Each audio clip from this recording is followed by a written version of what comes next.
বিসমিল্লাহির রহমানির রহিম।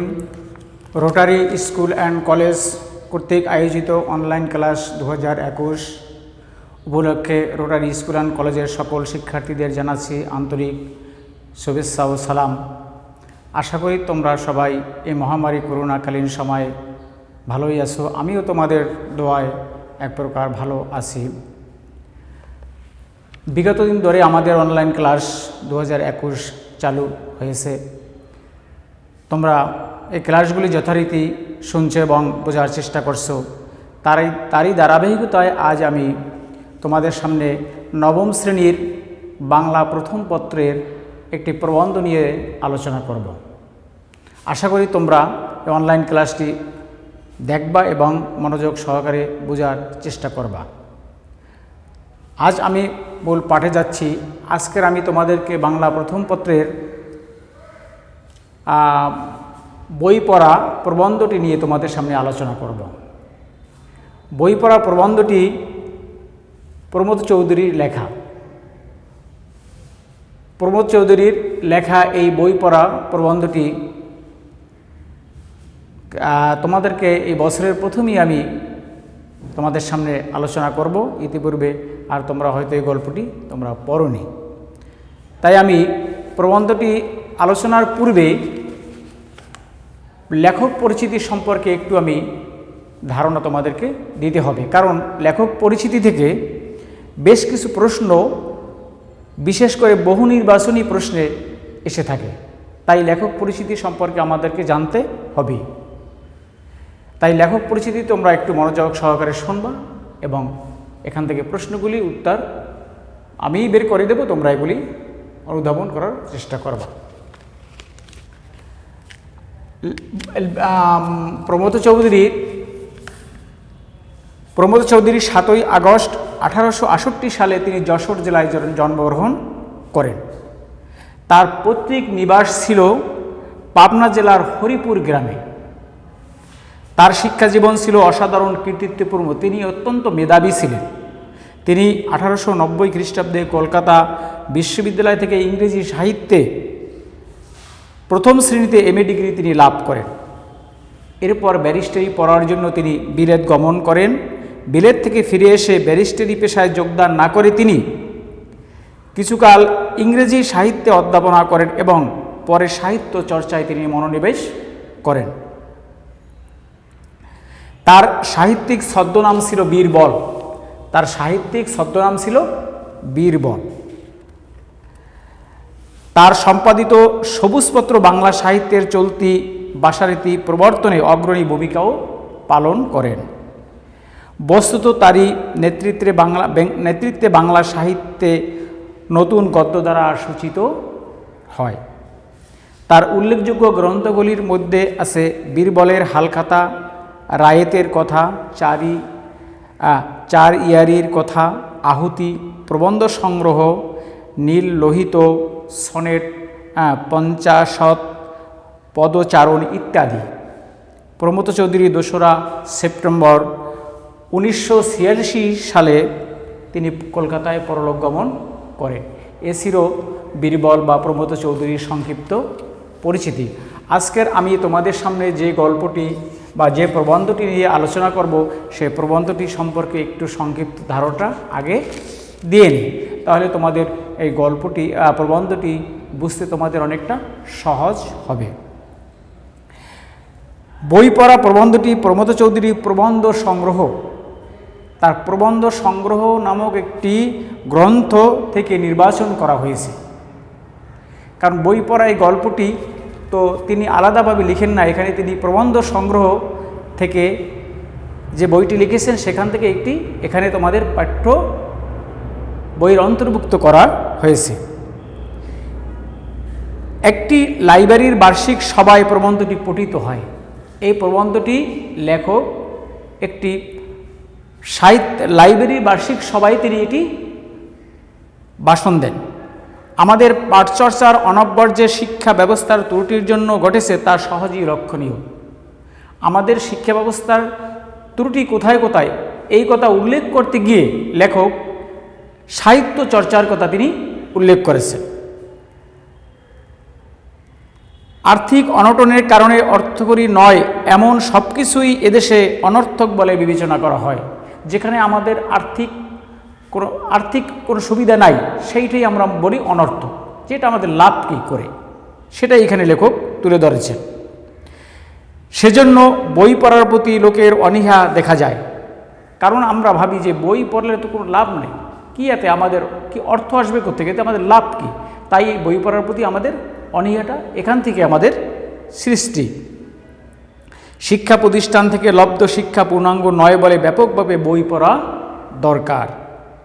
কারণ সুশিক্ষিত লোক মাত্রই স্বশিক্ষিত। যারাই শিক্ষিত হয়েছেন তারা কিন্তু স্বশিক্ষার মাধ্যমেই তারা শিক্ষিত হয়েছেন। স্বশিক্ষা কথার অর্থ নিজে নিজে যে শিক্ষা গ্রহণ করে।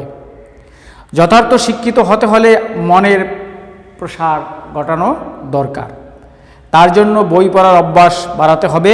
এই জন্য লাইব্রেরি প্রতিষ্ঠা প্রয়োজন। লাইব্রেরি প্রতিষ্ঠা করতে হবে নিজ নিজ আঙিনায়। বাধ্য না হলে লোকে কখনোই বই পড়ে না। লাইব্রেরিতে লোকে নিজের পছন্দ অনুযায়ী বই পড়ে যথার্থ শিক্ষিত হয়ে উঠতে পারে। প্রগতিশীল জগতের সঙ্গে তাল মিলিয়ে চলার জন্য সাহিত্য চর্চা করা আবশ্যক বলে লেখক মনে করেন।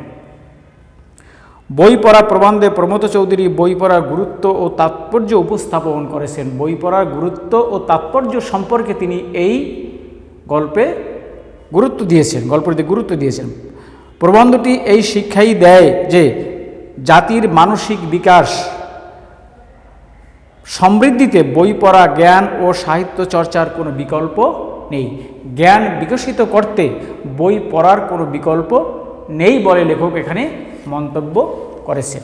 এটি হলো গল্পটির মূল বিষয় বা পাঠ পরিচিতি।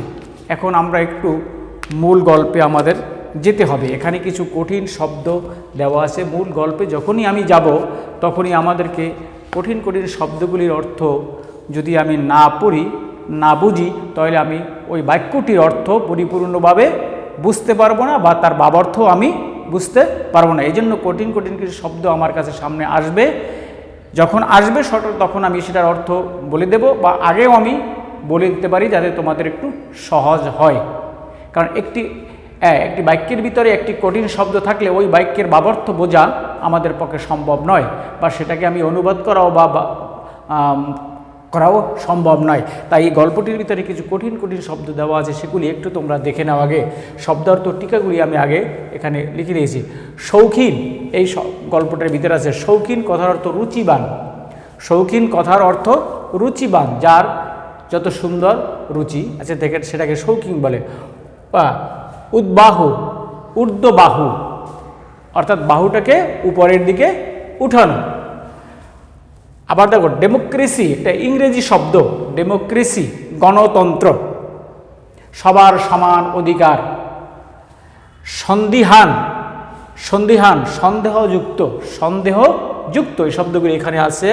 তারপর সুসার, প্রাচুর্য, সুসার মানে প্রাচুর্য, সুসারভাবে সব কিছু ঠিক আছে, অর্থাৎ মানে প্রাচুর্যে ভরা। তারপর জজ, বিচারক, এই শব্দটি আমরা প্রায় ব্যবহার করি। তারপর হলে ভারে ও বাবানি, শূন্য বা রিক্ত, এই শব্দটি এখানে আছে। তারপর আবহমান কাল, চিরকাল। তারপর সোল্লাসে, আনন্দে বা উল্লাসে। অবগাহন, সর্ব অঙ্গ ডুবিয়ে গোসল করা। উপায়ন্তর, অন্য কোনো উপায়। তারপর স্বশিক্ষিত, নিজে শিক্ষিত। স্বশিক্ষিত কথার অর্থ হলো নিজে শিক্ষিত, যিনি নিজে লেখাপড়া করে শিক্ষিত হন। যেমন রবীন্দ্রনাথ, সে কিন্তু কোনো প্রাতিষ্ঠানিক কোনো শিক্ষা তিনি বড় ডিগ্রি কোথাও থেকে নেয়নি। তারপরে সে এমন কবিতা, এমন গল্প, এমন নাটক লিখেছে যেগুলি আমাদের দেশে উচ্চশিক্ষিতেরও বুঝতে কষ্ট হয়। এগুলি তিনি কোত্থেকে শিখেছেন? স্বশিক্ষার মাধ্যমে নিজে শিখেছেন, তাকে বলে স্বশিক্ষিত। প্রসন্ন, গোপন। তারপর জীর্ণ, হজম। অব্যাহতি, মুক্তি, অব্যাহতি পাওয়া মানে মুক্তি পাওয়া। গতাসু, মৃত। তারপর গলৎকরণ, গিলে ফেলা। কারদানি, বাহাদুরি, কারোদানি করা মানে বাহাদুরি করা। উদরপূর্তি, পেট ভরানো। উদরপূর্তি, উদর মানে পেট, আর পূর্তি ভরানো। তারপর হলো অন্তর্নিহিত, বিতর্গত। অন্তর্নিহিত, বিতর্গত এখানে আছে। তারপর ডেমোক্রেটিক, ডেমোক্রেটিক ডেমোক্রেসি থেকে ডেমোক্রেটিক, গণতান্ত্রিক। তারপর হলো দাতা কর্ণ, মহাভারতের বিশিষ্ট চরিত্র, কুনিপুত্র, দানের জন্য প্রবাদ তুল্য। এটা মহাভারতের বিশিষ্ট একটা চরিত্রের কথা বলা হয়েছে, দাতা কর্ণ। কেতাবি, কেতাব অনুসরণ করে চলে যে বা যারা। তারপর লব্ধ জ্ঞান, অর্জিত জ্ঞান। লব্ধ জ্ঞান, অর্জিত জ্ঞান। অমূলক, অযথা। অমূলক শব্দের অর্থ অযথা। তারপর হলো উদ্বোধিত, জাগ্রত। উদ্বোধিত, জাগ্রত করা, উদ্বোধিত। তারপর উৎফুল্ল, আনন্দিত। এই শব্দগুলি আমরা এই গল্পের ভিতরে কিন্তু এই কঠিন শব্দগুলি এখানে দেওয়া আছে। এই শব্দগুলির অর্থ যদি আমরা আগে বুঝে নিতে পারি, বা এর যদি আমরা টিকা বা ভাবার্থ বুঝে নিতে পারি, তাহলে গল্পটির পরে আমরা ভাবার্থ বুঝতে পারবো এবং গল্পটি আমরা আয়ত্ত করতে সহজেই পারবো। এরপর আমি চলে যাচ্ছি গল্পের বিতর্গত দিকে। তার কারণ হলো এখান থেকে যদি ছোট ছোট প্রশ্ন, যেগুলি নৈবত্তিক প্রশ্ন, যে প্রশ্নগুলি থাকে, সে প্রশ্নগুলির উত্তর করতে হলে আমাকে লাইন বাই লাইন বা বাক্য বাই বাক্য আমাকে পড়তে হবে, এবং সেখানে ভিতর থেকেই আমাদের প্রশ্নগুলি করা হয় নৈবত্তিক প্রশ্নের। তার উত্তর করতে হলে আমাদেরকে সেই বাক্যগুলি পড়ে তার ভাবার্থ বুঝতে হবে এবং সেই শব্দটির অর্থ বুঝতে হবে। এই জন্য আমাকে গল্পটির প্রতিটি বাক্য আমাকে বুঝতে হবে, এবং ভাবার্থ বুঝতে পারলে এখানে আমি সেই সৃজনশীল প্রতিটি প্রশ্নের উত্তর করতে পারবো। এছাড়া আমি ওই ভাষা একটু পরে আমি উত্তর করা সম্ভব নয়। তাই তোমাদের সামনে আমি যতটুকু সম্ভব সময়ের ভিতরে আমি পারি, আমি তোমাদের সামনে এটা বাক্য বাই বাক্য আমি বা লাইন বাই লাইন তোমাদের সামনে পড়ে বুঝাচ্ছি। বই পড়ার শখটা মানুষের সর্বশ্রেষ্ঠ শখ হলেও আমি কাউকে শখ হিসেবে বই পড়তে পরামর্শ দিতে চাইনি।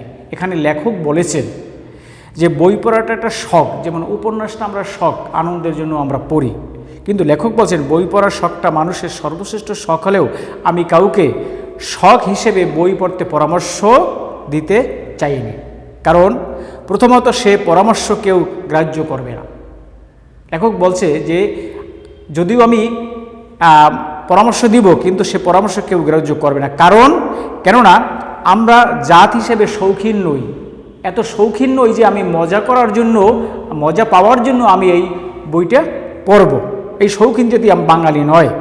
দ্বিতীয়ত অনেকে তা কুপরামর্শ মনে করেন, কেননা আমাদের এখন ঠিক শখ করবার সময় নয়। যখন মানুষের অভাব অনটন থাকে, পেটে ক্ষুধা থাকে, তখন শখ করার সময়, শখ করে বই পড়ে সময় ব্যয় করা সম্ভব নয়। এই দুইটি কারণ কিন্তু লেখক এখানে তুলে ধরেছেন। প্রথমটা ছিল কি, যে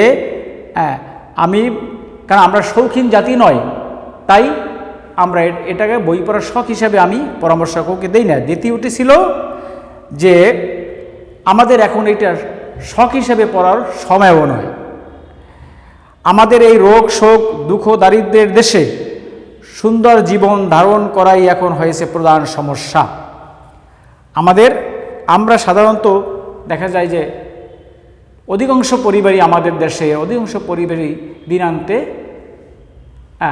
দিন আনি দিন খায়, অর্থাৎ কেউ স্বয়ংসম্পূর্ণ একেবারে নয়। বিভিন্ন অভাব অনটন দুঃখ দুর্দশার মধ্যে আমরা দিন কাটাচ্ছি। এর ভিতরে আমরা বই পড়ে যে আনন্দ পাবো, সেই আনন্দটা পাবো না পুরোপুরি। এর ভিতর তিনি বই পড়ার পরামর্শ দেননি। তখনই সেই জীবনকে সুন্দর করা, মহৎ করার প্রস্তাব অনেকের কাছে নিরর্থক এবং নির্মম ঠেকবে।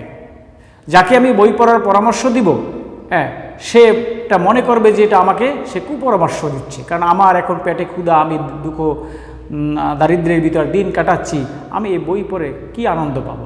আর আনন্দ পাওয়ার কথাও নয়। আমরা সাহিত্যের রস উপভোগ করতে প্রস্তুত নই, কিন্তু শিক্ষার ফল লাভের জন্য আমরা সকলেই উদ্বাহ। কারণ শিক্ষা অর্থাৎ বই পড়ে যে আনন্দ পাবো, সেই আনন্দটাই আমার এখন সেই রসটা উপভোগ করার সময় না বা সুযোগও নেই। কিন্তু আমরা শিক্ষা গ্রহণ করে যে ফলটা পাবো, সেইটা নিতে আমরা সবাই উদ্বাহ, অর্থাৎ জাগ্রত বা সবাই বাহু উত্তোলন করব। আমরা কি ফল পাবো?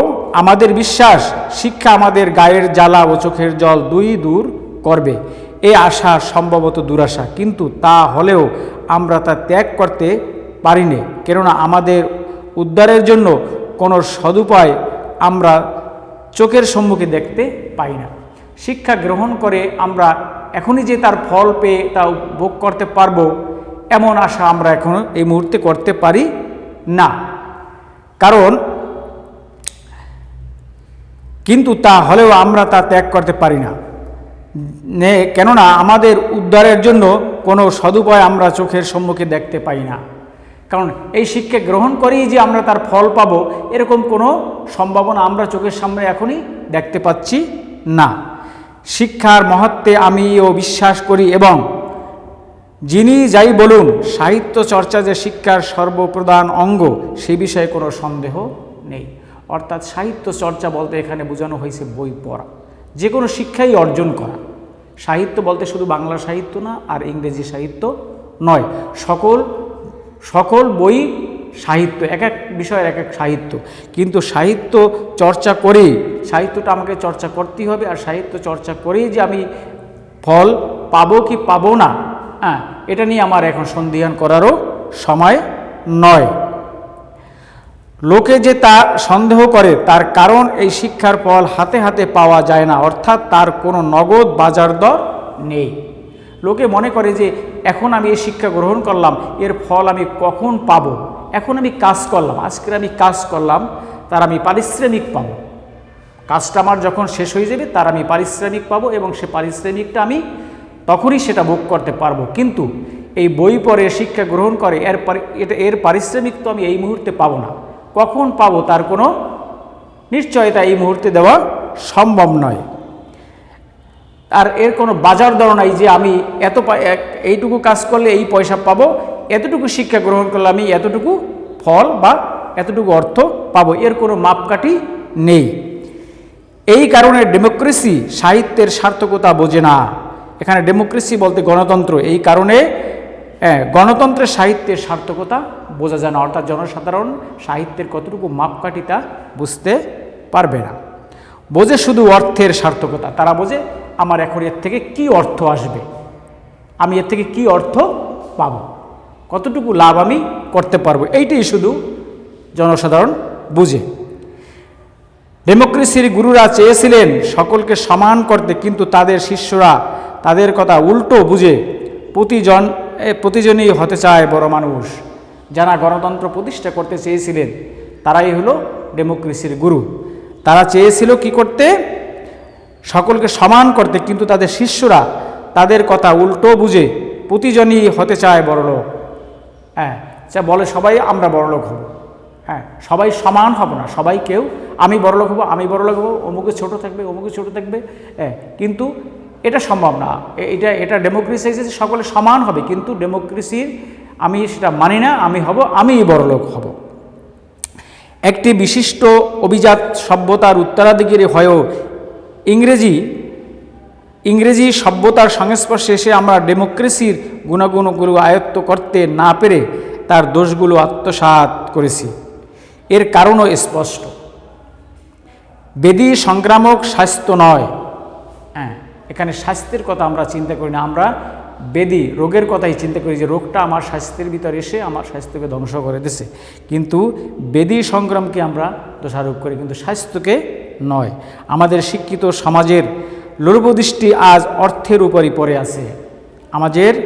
আমাদের শিক্ষিত সমাজের লোলুপদৃষ্টি অর্থাৎ খারাপ দৃষ্টি কোথার দিকে পড়ে আছে? শিক্ষার দিকে নয়, তাদের লোলুপদৃষ্টি পড়ে আছে অর্থের দিকে, কিভাবে অর্থ অর্জন করা যায়, সেটা শিক্ষিত হোক আর অশিক্ষিত হয়ই হোক। সুতরাং সাহিত্য চর্চার সুফল সম্বন্ধে অনেকেই সন্দিহান। সাহিত্য চর্চা করলে অর্থাৎ লেখাপড়া করলে অর্থাৎ বিদ্যা অর্জন করলে জ্ঞান অর্জন করলে আমরা যে এর সুফল পাবো এ ব্যাপারে আমাদের সন্দিহান।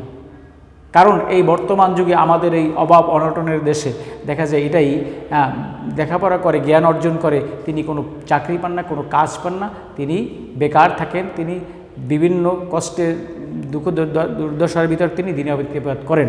তাই তাদের এগুলি দেখে তাদের ভিতরে একটা সন্দিহান হয় যে এই সাহিত্য চর্চা করে অর্থাৎ বিদ্যা অর্জন করে, এরা কি করবে? এরা সুফল তার পাবে কিনা এটা সন্দেহ আছে।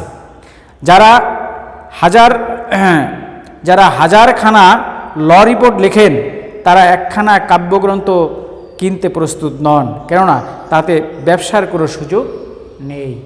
যারা ব্যবসা করে বিভিন্ন রিপোর্ট লিখে তারা কি করে? পয়সা পান। সেখানে তাদের তাৎক্ষণিকভাবে এই কেসটা লিখলি, এই মামলাটা লিখলি, এইটা লিখলি আমি পয়সা পাবো, এর বিনিময়ে আমি এত টাকা পাবো, এর একটা তাৎক্ষণিক একটা বাজার দর বা একটা সুফল সে পাচ্ছে। কিন্তু কাব্যগ্রন্থ লিখলে আমি কবে কিনবে মানুষে, কবে আমি এর পয়সা পাবো, এর কোনো নিশ্চয়তা নেই, কোনো সুযোগ নেই। নজির না আউড়ে কবিতা আবৃত্তি করলে মামলা যে হারাতে হবে সে তো জানা কথা, কিন্তু যে কথা জজে শোনে না তার যে কোনো মূল্য নেই।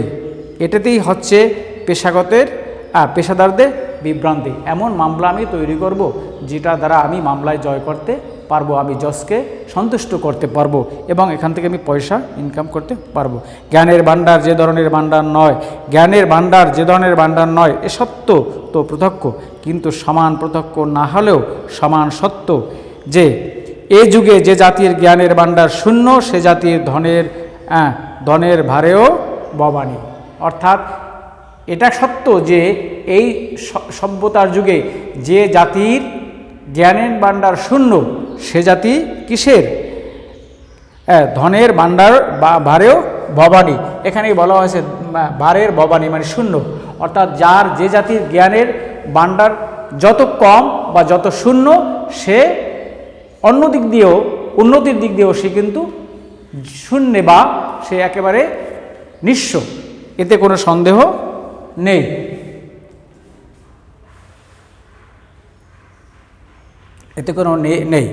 তো আমি এই সংক্ষিপ্ত সময়ের ভিতরে যতটুকু তোমাদেরকে পড়ানো সম্ভব হয়েছে ততটুকুই আমি তোমাদেরকে কঠিন শব্দগুলি এবং কিছু ভাবার্থ এবং লেখক পরিচিতি ও পাঠ পরিচিতি সম্পর্কে একটু সংক্ষিপ্ত ধারণা দিয়েছি। তোমরা এটুকুই একটু বাসায় দেখবা এবং এটুকু বোঝার চেষ্টা করবা।